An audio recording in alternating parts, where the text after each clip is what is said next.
Hi, I'm Daniel Lucas, and welcome to Book 101 Review. Book 101 is about the books that I've read for the last 40 years. And today I have my special guest, retirement income specialist, helping retirees avoid running out of money. And of course, the author of the book, the Retirement Navigator, none other than Mr. Kollar. I'm happy to be here, Daniel. Thank you for asking me to be on today. Welcome, Mr. Mark on Book 101 Review. And can you please introduce more about yourself that I missed? Okay, so that's very important. That's impacted my entire lifetime. So I was in 7th grade. This is 1973. I'm sorry, I was in 3rd grade. I'm coming into 3rd grade, 1973. And I heard a noise down the hallway. When you're a kid, you think there's a monster or something. It was my father was screaming. It was about 5:30 in the morning. And I ran down the hallway and he was on the floor, flailing from left to right, foaming at the mouth, screaming for the shotgun. He wanted to blow his head off. And I knew where the shotgun was. So I just fell onto him. I just started hugging him. Now I didn't know you're a kid. You're in 3rd grade. You're 7 years old. You don't know what's really happening around you. But I found out later in life. So he was under financial stress and he was under physical stress. He ended up coming down, and at the time he didn't know, but he had acute familial myositis, which means the body attacks its own muscles. So he had collapsed. He broke his leg in his bedroom, and that's when he started screaming for the shotgun. So that's a shock that impacted my entire lifetime. An unforeseen event.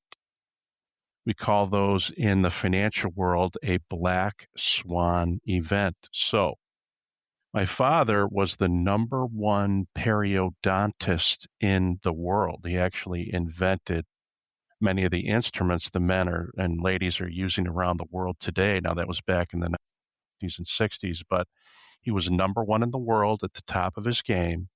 And I saw the beginning of an absolute tragedy of his whole life just starting to collapse. And I was a kid. I didn't know it at the time.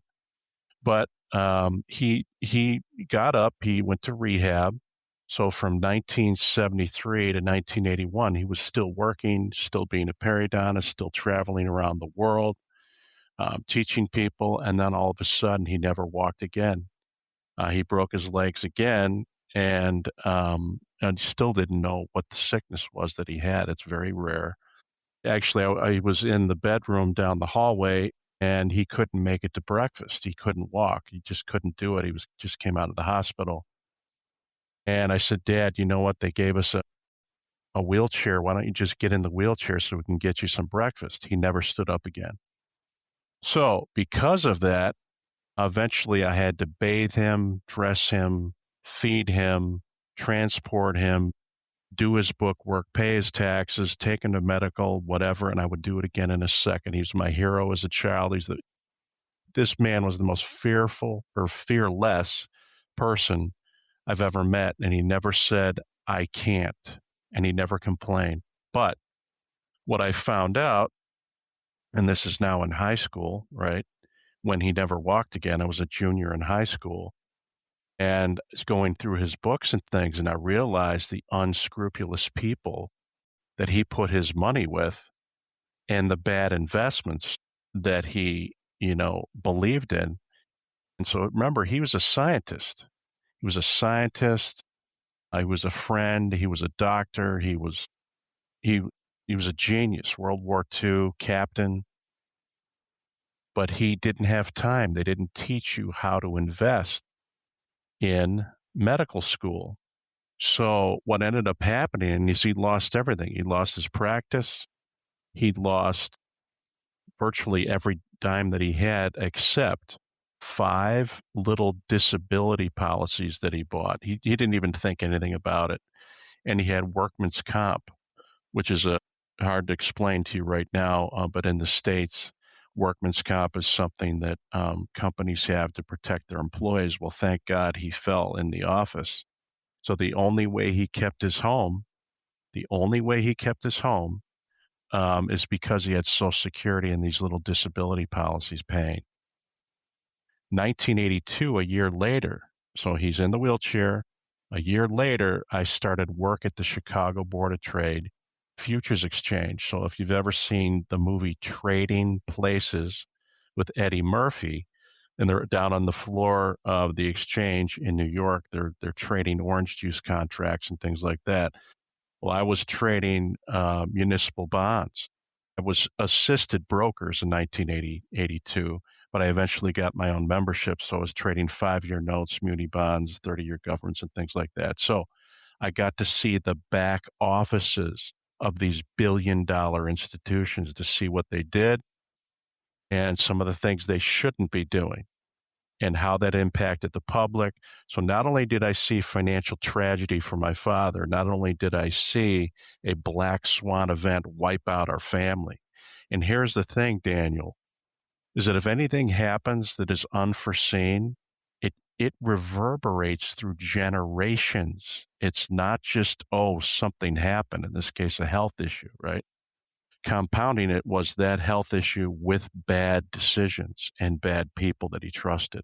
So the business that I'm in, the reason I wrote the Retirement Navigator is because people don't think about these things that can happen around them. And there's so many things that can happen. And unfortunately, I hear these stories. I was actually the host of a radio station. Here we are, Daniel, you're hosting, and I think that's wonderful. I know it's a lot of work. Most people don't know that. But I was host for 3.5 years, and people would call into the station. And to hear these traumatic stories, I mean, your heart bleeds for them, but I understand. Things happen that you didn't plan on, those black swan events and all these other things that can happen. So the book is to wake people up, just shake the people are so busy now, Daniel. They're busier now. I mean, I've been doing this for 35 years, helping people. I got clients in 14 states. My number one client's worth $80 million. Smallest is like a little 100,000. It doesn't matter. But I know more about these families than they actually do about themselves. And, the book is a wake up call and a guide. It's not going to solve everything. It can't. There's no way. There's no book in the world that can solve everything. But it's to eliminate those big things that will either chew away at you over time, like taxes and fees, or the market, unforeseen events, bad investments, bad advisors, things like that. Well said, Mr. Mark. And here on Book 101 Review, we celebrate you. We salute you for sharing your knowledge and wisdom to the world. Thank you for sharing that story on Book 101 Review. So let's talk about your book itself. You work with the retirees for over 34 years, and you say the most of them did everything right. They save consistently, avoided big mistakes, trusted the system, yet many still feel a quiet fear. Am I going to be okay? Why is that fear so common even among people who have substantial savings? Okay, that's a very, very good question. Actually, I addressed that in the beginning of the book. The number one fear is actually running out of money. I've had people come in and by anyone's standards, they're wealthy, but they don't know how much they can spend. They have no idea. So remember the things I talked about that impacted my father. There's so many other things. But the number one fear I have, people that called into my radio, is how do I set up predictable income streams? How do I know what I can safely spend? So that was the number one fear that comes across.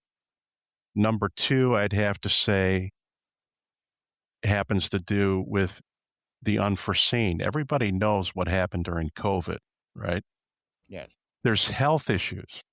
Things can happen that come out of nowhere. It's not tangible. They can't feel it. They just want to make sure, especially the ladies that are your listeners, They know what they don't know. Men do too, but men like to get into the fight. And another issue I see, Daniel, is ego. Ego. So people that say, oh, they think they know everything, and they applied it in business. Actually, there's a man. If I can share a story with you, I want to tell you a real life story. Go There ahead. was a man that came into one of my seminars back in 2009. He was worth $62 million a year and a half earlier, and he had lost 80% of what he had because of 2008. He was actually in the container business. This is what, 12 years prior, and he was investing during the dot-com era, and then 9/11 happened, and he got lucky in a few things. He sold that business for 25 million. He grew his estate to 62 million, buying and selling and doing things that he should not have been doing. He just happened to be lucky. He was at the right place, the right time. He winged it a couple, but his ego was so huge. Having sold that business for $25 million, he thought he could apply it to anything else. Well, guess what happened? 2008 happened, right? So had he lived within his means, not lent money out to people, he actually became like his own banker, helping other people buy real estate. Well, guess who defaulted? They defaulted on the real estate. It's one thing, if somebody does that, you take over that property, right? They default. But you need money for all the other things that have defaulted. It's like a domino. It goes boom, boom, boom, boom. And the next thing to know, he goes, what? He's standing in my office, looked like a deer in the headlights, doesn't know what to do. Now, he didn't become a client. I don't know what ended up happening to this man. He could have died penniless. I don't know. But his ego was the problem. Had he stuck with what he knew, which was boxing, shipping, right? Shipping containers, things like that. He knew about that. He was a master of it. He should have stayed in his lane. He probably would have made it. But I see people coming in. Matter of fact, I had another gentleman call, and this man had lost $800,000 in one day. He was 62 years old, and he wanted to retire in a year. He calls up the radio show, and he's in a panic. Now, I'd never met him in person. I just talked to him on the phone. And he had $1.2 million to his name. He lost 800 grand in one day. Some stock jockey. If you've ever seen the Wolf of Wall Street movie, if you haven't seen it, you need to see it and it's actually it was based on a real person, by the way. So anyway, a stock jockey got in touch with him and said, well, if you just wire 800,000, you'll make a quick 5% in one day. You'll make 40,000 in one day. He said, okay, just for one day. I said, oh yeah, and we'll give it right back to you. Well, guess what? It was in a little penny stock that was going south, and he lost it all. He lost $800,000. So ego, right? So that's just another example of the problems I see. So I can talk all day about the trauma that I've seen and victories. But again, the book is a guide, a tool to help people talk about the unknown. They really just don't know. Wall Street is a huge problem. This online trading, you can download very expensive software. It's easy, easy, easy. Wall Street says, oh, it's easy, easy, easy. Well, you've got your life savings and you're 62, 65 years old. All of a sudden you think, oh boy, I can do this too. The problem is when something hits like 9/11 or 2008 or, COVID, and they're not ready for it. When a retiree, a pre-retiree starts to retire and they're taking their income stream, which they've never had to deal with, they're spending down what they have. And all of a sudden, if their principal goes down, just like in 2008, went down, like 50%. Can you imagine that? So if you lose 50%, you need to make 100% to make that back. How's a retiree going to do that when they're also taking money out in a down market? It's called a death spiral. So we talk about that in the book as well. So, I'm sorry for rambling here, but there's so much. Um, my hope is that people get the book and read it and just apply two or three of the things that we talk about in there. Well, again, thank you for sharing that story, Mr. Mark. You've been featured in the Wall Street Journal, Forbes, CNBC, and Fox Business. With all that recognition, what is the single most important thing you've learned about retirement that you wish every person in their 50s is new before it's too late to act on it? Okay, that I'm so glad you asked that question. Okay, what is it? What's the big, the one thing that people really need to get a handle on is when you're retired, you got to do everything you can so that income stream doesn't stop. Okay. There are tools, there are things you can do, there are institutions where you can leverage that. Why do I say that? Because I've seen trauma happen. It's usually a health issue or someone got sued. Okay. There's portfolio imbalances. Fees have eaten them alive, unscrupulous investors, people taking your money. Um, obviously bad investments, right? Lawsuits can happen. Things can happen. You better have a cushion. If you don't have a cushion, Social Security is not enough.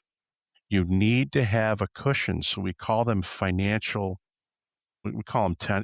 tax baskets, actually. But there are only 4 tax baskets in the United States. We don't have enough time to go through um, the whole nuances of how they work, but you need to be aware of them, and you want to have assets in each of those tax baskets, and you want to have assets positioned in a way where no matter what happens, you've got the basics. You've got your home taken care of, your Social Security, is paying maybe your mortgage if you have one, your Medicare supplement, your auto loans, whatever it is, the basics have to be taken care of, or you're going to be spending your principal because the down market's going to happen, Daniel. There's no way around this. Uh,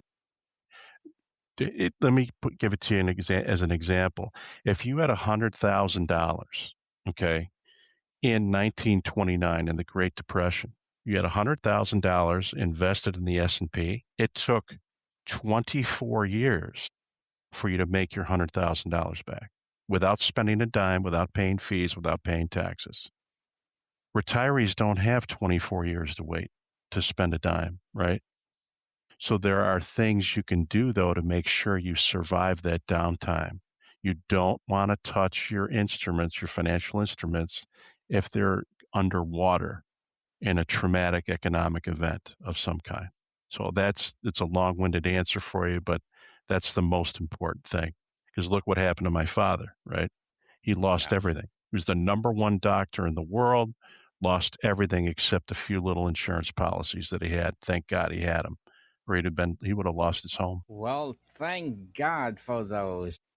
Definitely. And Mr. Mark, to wrap up our discussion for today, if someone listening realizes they may not have a solid plan, what is the best next step?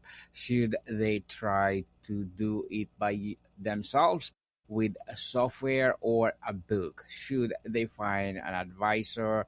And if so, what questions should they ask to avoid someone who's just trying to sell them products? Okay, great. Another great question. And actually, in the back of the book, I'm glad you asked that. In the back of the book are a whole series of questions to ask any advisor. Many of your listeners want to sail their own sailboat. They want to Mhm. sail their own boat. Many just want it on autopilot and have a captain, right? So you're going to have two different people. If you're going to hire an advisor to leverage, right? That's really what you're doing. You're leveraging the expertise of someone else so you don't have to worry about it, right? In the back of the book are very, very precise questions to help them. I would get the book as a bellwether for those who need to learn how to leverage, right? And also for those who want to try to do it themselves. One or the other, there's no in between. So, some people love to research. They love it. I love reading books, right? So anyway, I hope that helps, and I thank you for having me on today.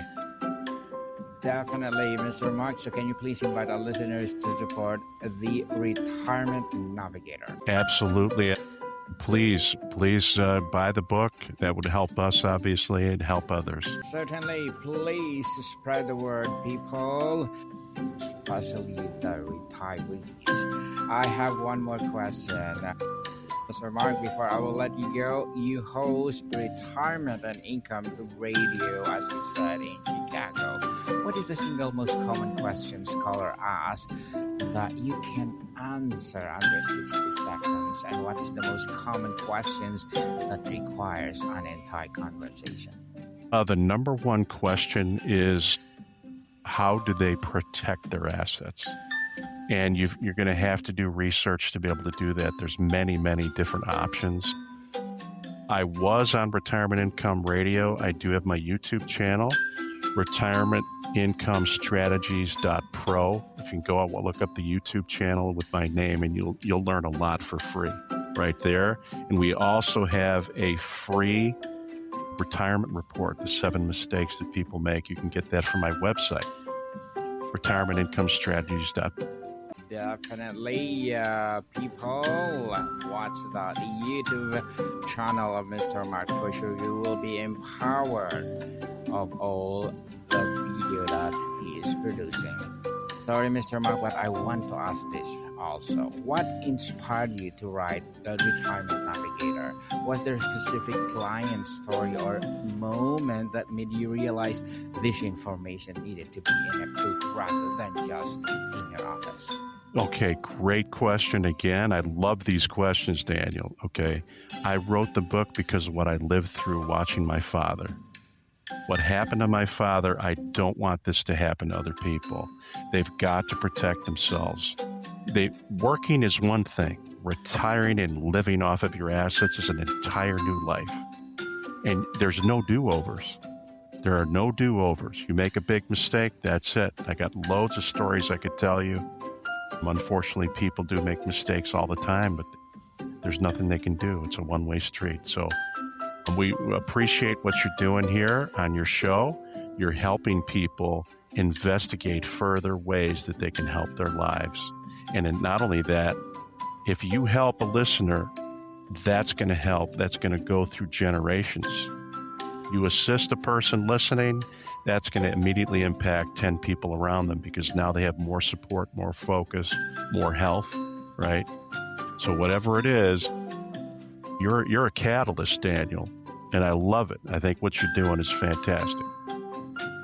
Thank you, Mr. Mark, and please do create more books like this so that we will empower, most especially the retirees people. And I have one more question, sorry. I need to ask this. What keeps you up at night for your own retirement? Not as an advisor, but as a person, and has that changed you over your career? Okay, that's a really good question too. So what keeps me up at night are those people who are taking too much time. They got to make a decision. Okay, there are so many people that procrastinate, Daniel. You wouldn't believe it if I could tell you and show you the files. So people come in, they say, Mark, we've got X. What do? We tell them what to do, and then they just kind of disappear.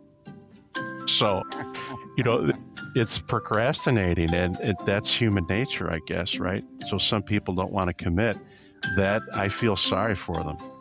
I really do. So I wish you can't drag anyone to heaven, Daniel. You can't drag no one can drag you to heaven. No, no one can force a horse to drink water. And that's my problem. And there's nothing we can do about it, right? Your listeners, you can't force them to apply all these these books you're reviewing. I don't know how many they actually buy and read, but at least you're a catalyst. You are bringing a spark into people's lives, and that's what I'm doing. Same thing, but we can't force them to listen, right? Yes. But anyway, we do our part. We build our legacy, Mr. Mark, and thank you for doing that. I'm inviting you again to please do come over on my Entrepreneurship 101 as well on Abstract Essay, and let's promote your book as well. Thank you, Mr. Mark, Daniel. you're most welcome. And Mr. Mark, thank you so much for your time. Have a wonderful evening. Bye-bye. Yes, Marticon people, see you soon. Again, Mr. Mark.